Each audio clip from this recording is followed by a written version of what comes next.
El Congreso con amplia mayoría aprobó el 7º retiro de los fondos de las AFPs hasta por 4 UIT, 20.600 soles.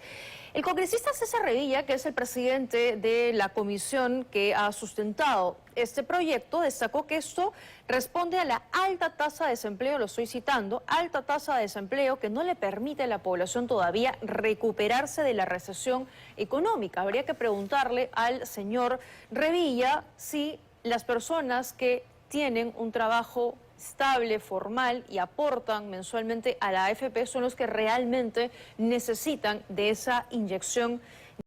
Gracias y bienvenido. Buenas noches. Gracias por la invitación. ¿Cuál va a ser el impacto de la decisión que ha tomado el día de hoy el Congreso? Perú está destruyendo sus pensiones, ¿no? Mientras el mundo avanzado quiere construirlas porque la gente ahora vive más y se está pensando en mejorar los sistemas con financiamiento estatal, mejorar los aportes, ampliar el año de los aportes. Ajá. En Perú estamos yendo en sentido contrario, ¿no? Estamos destruyendo las pensiones porque retirar quiere decir no tener pensiones, ¿no?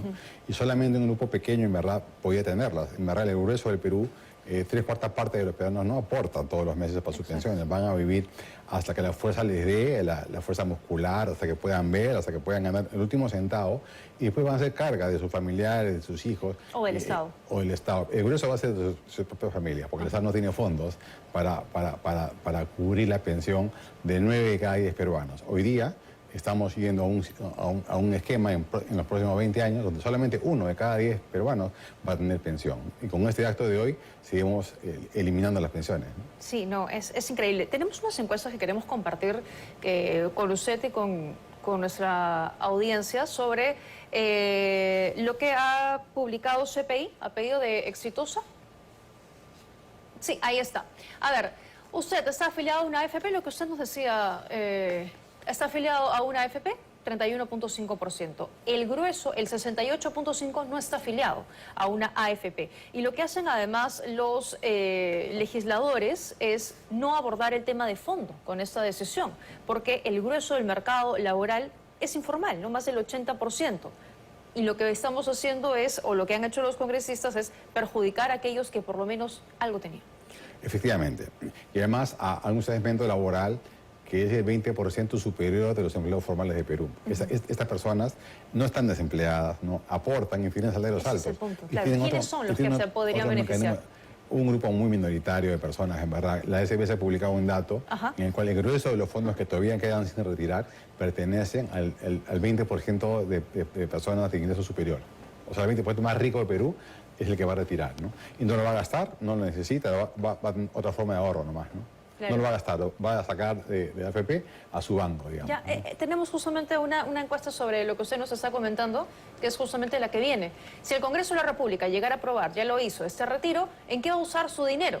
Emprendimiento de negocio propio es lo que dice la mayoría, ¿no? El 43%, gastos personales, comida, ropa, cualquier cosa, cualquier gasto, 26%.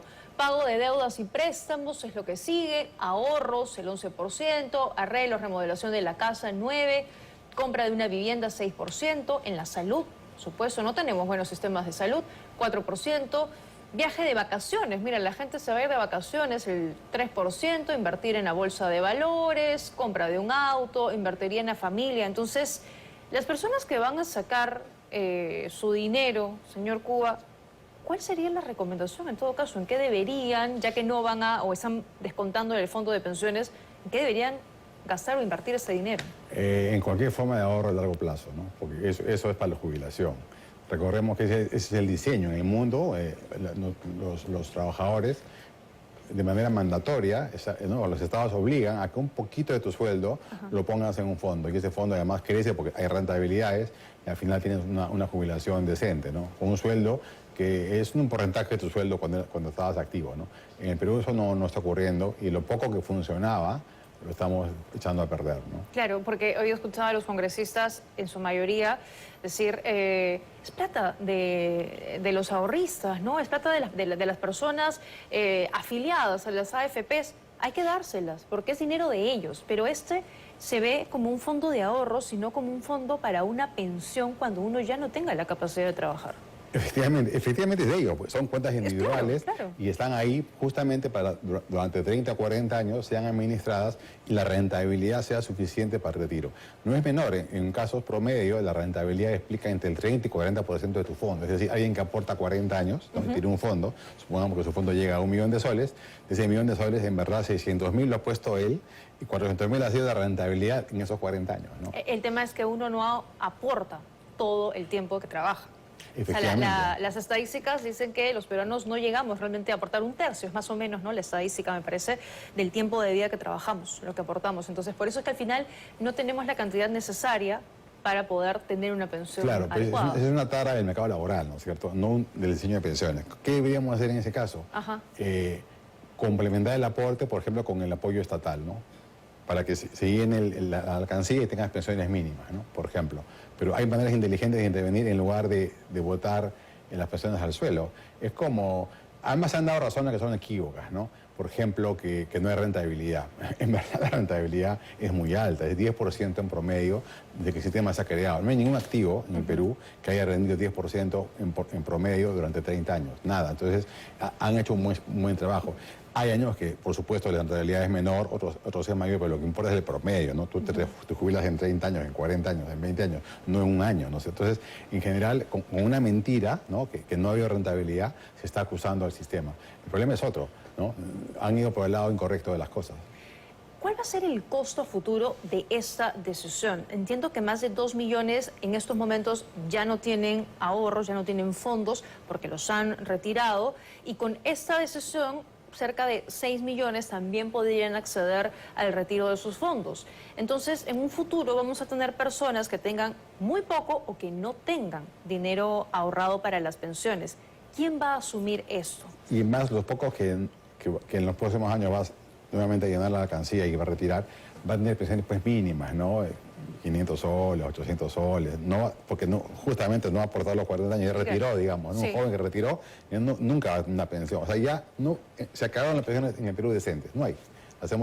Acabamos de eliminar... Bueno, hoy tampoco las hay, ¿no? Así como decentes que alcancen, tampoco... No, pero para que aportaba 40 años sí, ahora ni siquiera para él, ¿no? Ya. O sea, hemos destruido lo poco que Lo podría poco. funcionar. Lo otro estaba funcionando mal, habría que mejorarlo, pero no rompiéndolo a los pocos que funcionan bien. Es como una pareja que se pelea y para castigar a la pareja golpeas al niño, ¿no? Entonces, claro, en este caso has golpeado al pensionista. El tema es, insisto, ¿quién va a asumir esto? Cuando no haya una pensión, ¿lo va a asumir el Estado? ¿Se va a tener que asumir los impuestos? Lo van a asumir tres grupos de actores. Un primer grupo va a ser el trabajador que no califica para ser pobre extremo y el Estado no tiene dinero para financiar a millones de peruanos cuando se jubilen. Ajá. Va a vivir hasta que la fuerza lo acompañe, ¿no? Así, viejitos trabajando en las calles. Horrible. ¿Pensión 65 o tampoco? No alcanza, porque el pensión 65 está diseñado para, hoy día, cubrir a 500.000 de peruanos. Ya. No va a cubrir a 6 millones. No hay dinero para que cubra 6 millones, de 500.000. Tampoco es un Otros van a trabajar, van a vivir de los hijos, pues, ¿no? Los hijos viviendo incómodamente, alojados en la casa de los yernos, las nueras. Una vejez muy indecente, ¿no? Y otro grupo tiene otro tipo de ahorro, digamos, que se va a defender, ¿no? Pero en verdad esto es una desgracia. El problema es uno que... de los pocos países en desarrollo que en lugar de avanzar a mejorar sus pensiones, terminan destruyéndolas, ¿no? En cuotas. Sí, y la tendencia global es que las personas ahora viven más y tienen menos hijos. Entonces vamos a tener en un futuro, como lo que está pasando en Europa, menos jóvenes con capacidad de trabajar, capacidad productiva y más adultos. ¿Y cómo se resuelve eso? Por ejemplo, en Francia, el presidente Macron ha propuesto ampliar la edad de jubilación, no a los 65, sino un poco más, o ampliar el aporte. Como 10% no funciona, se habla de poner pues 12% o 14% para que funcione, ¿no? Entonces, son medidas que son duras, pero es aritmética, ¿no es cierto? Es aritmética pura y dura. Y en cambio en Perú, insisto, en lugar de pensar en construir un sistema de pensiones, terminamos destruyendo lo poco que podría funcionar por un grupo de personas profesionales, digamos, que tienen la suerte de que un empleador todos los meses ponga ¿no? tu cuota para tu pensión. Sí, no, ser formal eso no tienen la suerte, los independientes, los informales no tienen esa suerte, ¿no? Sí, y no hay efectivamente esa capacidad del Estado de exigir un ahorro pensando en el futuro como ocurre además en otros países. Haremos un último gráfico ¿Ha hecho usted algún retiro de su AFP de los autorizados anteriormente, que han sido 6? Más del 76% ya retiró, ya utilizó ese dinero. Y claro, se entiende porque ha habido momentos de crisis, ha habido momentos de desempleo, producto del COVID-19, momento en el que ya no nos encontramos. Y no ha hecho ningún retiro, 23,9%. Tenemos también la ficha técnica para compartir con ustedes de esta encuesta. Ahí está, es una encuesta que ha hecho CPI por encargo de Exitosa del 7 al 10 de abril del 2024, bastante larga, dicho sea de paso, que pueden compartir. Entonces, claro, ya tenemos personas que ya retiraron, que ya no tienen fondos. Es que justamente por eso en el mundo las pensiones son mandatorias, ¿no? Tú no le das a escoger a una persona si quiere o no quiere ahorrar para su vejez. La respuesta va a ser no. El ser humano siempre tiende a privilegiar el corto plazo, el placer del día a día, y no. Entonces, por eso los estados dicen, ya como la gente tiene un sesgo al consumo presente siempre, te voy a obligar a ahorrar un poquito, no tampoco mucho, ¿no? 10% para que cuando seas viejito. En otros países es más, en Singapur es 20%. ¿no? Acá estamos hablando de 10. Entonces, estamos destruyendo. Además, hay efectos colaterales. No solamente afectas al pensionista, ¿no? Que es el principal víctima, sí, es el que se queda sin pensiones. Pero además, hay un efecto colateral. ¿Cuál es? Que como había mucho fondo, había préstamos de largo plazo para empresas peruanas que podían financiarse 10, 20, 30 años. Ahora no hay esa parte de la curva para financiarte, no existe. Todo se llega a crédito bancario de corto plazo, que es más caro además. Entonces, ha destruido una manera de fondeo de las propias empresas peruanas que tenían plazos más largos y tasas más razonables, ¿no? Claro. Es un efecto colateral. No digo que por eso no hay que hacer las cosas. La víctima acá ha sido el pensionista. Sí, ¿no? Pero es que hay que entender las consecuencias, y eso es lo que los congresistas no sé. Y otra pregunta que no se ha hecho es, claro, si tú me preguntas a mí si estás a favor de retirar, te diría sí. Si te preguntas, oye, ¿estás a favor de no tener pensión?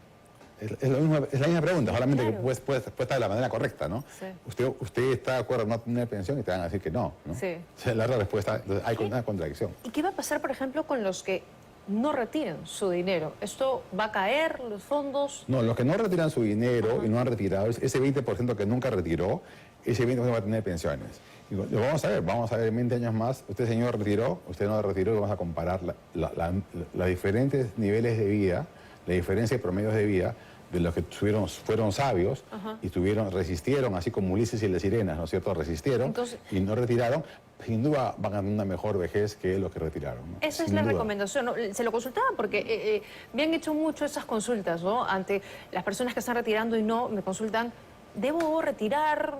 ¿Invierto el dinero de pronto mejor en otra cosa? Mira, entonces, para invertir hay que ser profesional, ¿eh? No hay miles de millones de personas que van a ser empresarios. Eso me parece una ilusión, decir, ya yo con 20.000 soles voy a iniciar un emprendimiento. Oye, de esos emprendimientos de 20.000 soles van a quebrar 90%, ¿no? Es duro no es tan sencillo poner una empresita y ver qué pasa, ¿no? Esa uno lo ve todos los días. Pero hay quienes, por ejemplo, si tienen deudas, pues están arrastrando deudas de tiempo y que este dinero sí les podría servir. Eso sí, le va a servir sin duda, ¿no? Sí. Le va a servir sin duda. Es que hay varios tipos de ahorro. Tú ahorras como en cajitas, ¿no? Esto es para mi vejez, esto es para mi casa, esto es para mi auto, esto es para el colegio de mis hijos, la universidad. O sea, son varios tipos de ahorro, ¿no? No los puedes mezclar. Si no mezclas en una caja única, entras en este problema, ¿no? Ojalá tengamos un Congreso que sea capaz de realmente implantar una buena reforma a un sistema de pensiones que piense sobre todo en aquellos que son informales, ¿no? Que son la mayoría. Va a ser muy tarde, porque felizmente todavía la población peruana es joven. O sea, todavía los menores de 20 años son la mayoría nacional. En otros países ya hay más envejecimiento, como por ejemplo en Chile, o en Uruguay, o en Argentina. Entonces ahí, si no hacemos eso ahora, en 20 años va a ser muy tarde, ¿no? Porque una pensión se requiere llenarse tu fondo en 40 años, no se puede llenar en 5. O sea, si yo doy la norma ahora, si ya tengo 50 años ya estoy frito, ¿no? Porque de mis 50 a los 65 ya no alcanzo en 15 años a tener una pensión buena, ¿no es cierto? La reforma hoy día recién le serviría a un chico que ahora tiene 25 años, ¿no? Ya no le sirve a un tipo que tiene 60. O sea, claro, hemos destruido lo que hemos creado hace 30 años. El sistema tiene 30 años, ¿no? Y eso que ha venido funcionando, hoy día ya hay más o menos, para que tengas una idea, hay 2 millones de viejitos, ¿no? Hay 2 millones de peruanos mayores de 75 años. Medio millón recibe pensión de 65. Medio millón recibe la ONP, ¿no? Su pensión pública. Y medio millón recibe el sistema privado, ¿no? Y medio millón no recibe nada, ¿no? Son los que siguen trabajando hasta viejitos. Eso que ya es así, va a empeorar. Con esto, como te decía, va a ser solamente un décimo, ¿no? Que va a ser el grueso, va a ser sistema nacional, ¿no? Sí, no, es muy complicado. Ha sido muy claro, señor Cova, gracias por habernos acompañado esta noche, entendiendo un poco las consecuencias de la decisión que ha tomado el Congreso de la República, pero al final depende únicamente de usted.